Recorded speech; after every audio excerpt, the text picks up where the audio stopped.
One of the most significant government measures introduced is the coronavirus job retention scheme, which promises to support employees who are furloughed by paying a proportion of their wages, freeing up money for businesses to help them with their cash flow. There remains a lot of confusion and uncertainty around this new scheme, and so to help you get to grips with this policy, we have decided to answer some key questions we have received. What does the scheme offer?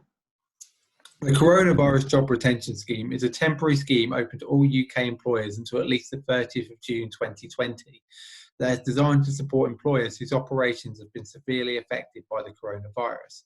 Employers can use a HMRC portal to claim for 80% of furloughed employees' usual monthly wage costs, up to £2,500 a month, plus the associated employer national insurance contributions and minimum automatic enrolment employer pension contributions on that wage. Does my business qualify? Any UK organisation with employees can apply for the scheme, including businesses, charities, recruitment agencies with agencies workers paid through PAYE and public authorities. However, you must have created and started a PAYE payroll scheme on or before the 28th of Feb 2020 and have a UK bank account in order to access the scheme. Which employees can benefit from the scheme? The scheme applies to employees on a leave of absence referred to as furloughed workers. These are employees who are on the payroll but who might normally be laid off or made redundant due to a lack of work. To be eligible for the scheme, an employee must have been on the employer's PAYE payroll on or before the 19th of March, extended from a previous deadline of 28th of February, and HMRC must have been notified of a payment through RTI by that date.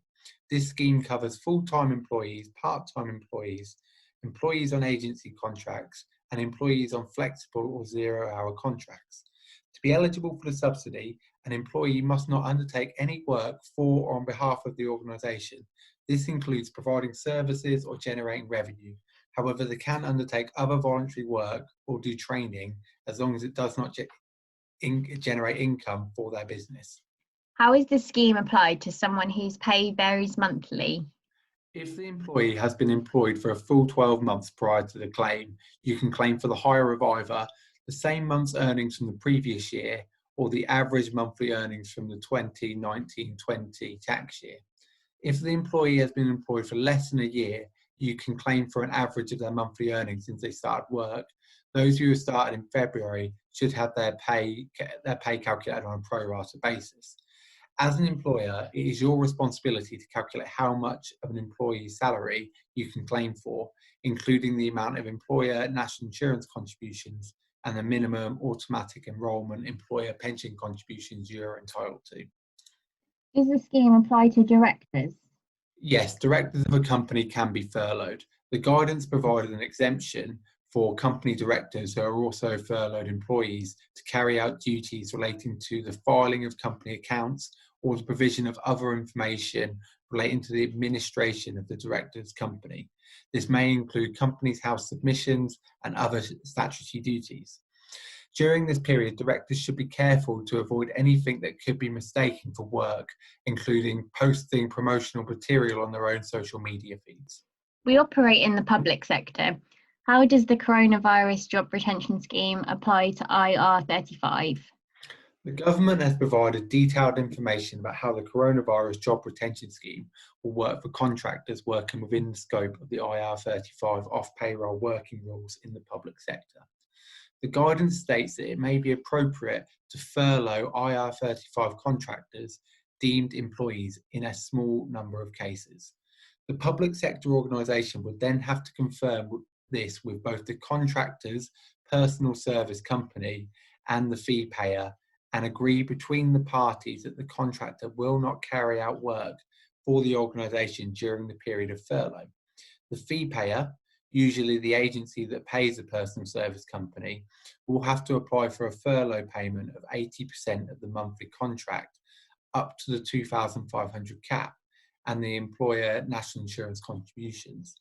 The fee payer will then need to pay the furlough payment in respect of the wages to the personal service company via PAYE and make the necessary tax and NIC deductions. The personal service company will have to report the payment to the contractor as deemed employment income via PAYE using box 58A on the PAYE real-time information return. If a contractor opts to furlough themselves as an employee or director of their personal service company, and they are still receiving an income from a public sector organisation, including through the coronavirus job retention scheme, they must deduct this income from their reference pay for the coronavirus job retention scheme. I've already made a staff member redundant. Can they benefit from this scheme? Anyone on an employer's payroll on the 28th of February 2020 and notified to HMRC on an RTI submission on or before that date who stopped working for their employer prior to the 19th of March 2020 can be re-employed and furloughed, including those who left the business voluntarily. Additionally, new employers since 19th of March 2020 can claim under the Coronavirus Job Retention Scheme if either the 2P or PAYE business succession rules apply to the change of ownership of the business.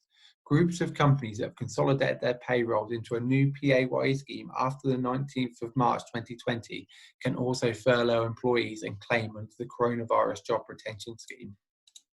Does this scheme cover performance-related pay? Unfortunately, the Coronavirus Job Retention Scheme does not cover fees, commissions, and bonuses, but an employer can continue to pay these separately if they wish. Does the scheme also cover someone on statutory sick pay? Employees who are currently off sick can be furloughed for business reasons and moved from statutory sick pay to furlough pay. Employers have discretion as to whether to furlough those on long-term sick leave or continue to pay them SSP. If an employee becomes sick while furloughed, it is up to the employer whether to leave them on furlough or to move them to SSP.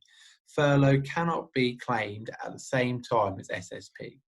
Employees who are shielding in line with public health requirements or are staying at home with someone who is shielding can be furloughed.